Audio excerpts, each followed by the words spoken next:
মীনাক্ষী মুখার্জির জায়গায় ডিওয়াইএফআই এর রাজ্য সম্পাদকের পদে এসেছেন ধ্রুবজ্যোতি সাহা। সদ্য শেষ হওয়া মেয়াদে ধ্রুবজ্যোতি সভাপতির দায়িত্বে আসেন। সে সময় সম্পাদক হন মীনাক্ষী। অতএব সিপিআইএম এর যুব সংগঠন ডিওয়াইএফআই এ মীনাক্ষী ধ্রুবজ্যোতি জুটি বেশ কিছুদিন ধরেই চলে আসছে। আজকে যে ব্র্যান্ড ডিওয়াইএফআই এর কথা বলা হচ্ছে তাতে নেতৃত্ব স্থানীয় জুটি হিসেবে মীনাক্ষীর সঙ্গে ধ্রুবজ্যোতি সাহার নাম না বললে বাস্তবকে পুরো তুলে ধরা হবে না। সিপিআইএম এর অন্দরমহলে ধ্রুবজ্যোতির পরিচিতি ধ্রুব নামে। আকাশে যতটা উজ্জ্বল ধ্রুবতারা, পশ্চিমবঙ্গের বাম রাজনীতিতে ততটা প্রচারের আলো পড়েনি ধ্রুবর উপর। বরং প্রচারের দুনিয়ায় কিছুটা যেন মেঘে ঢাকা তারার মতোই তাঁর অবস্থান। অনেকে তাঁকে মীনাক্ষীর ছায়াসঙ্গী বলেন। তেমন বলার কারণও আছে।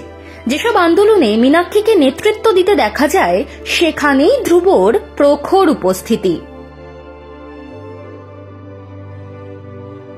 তা সে আরজি করে তিলোত্তমার নিথর দেহ বহনকারী অ্যাম্বুলেন্স আটকানোই হোক বা হোক উত্তর কন্যা অভিযান।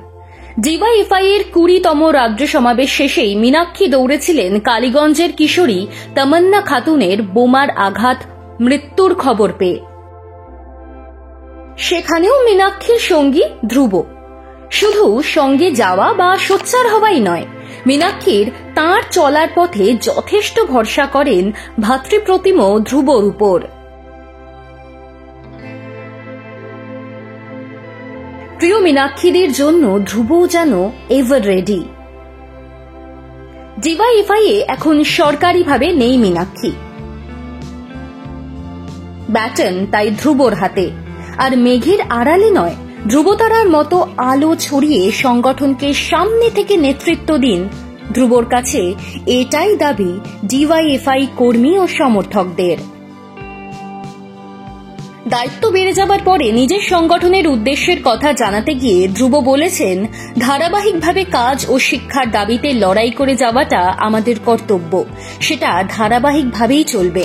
রাস্তাতেই গণতন্ত্র পুনরুদ্ধারের লড়াই চলবে।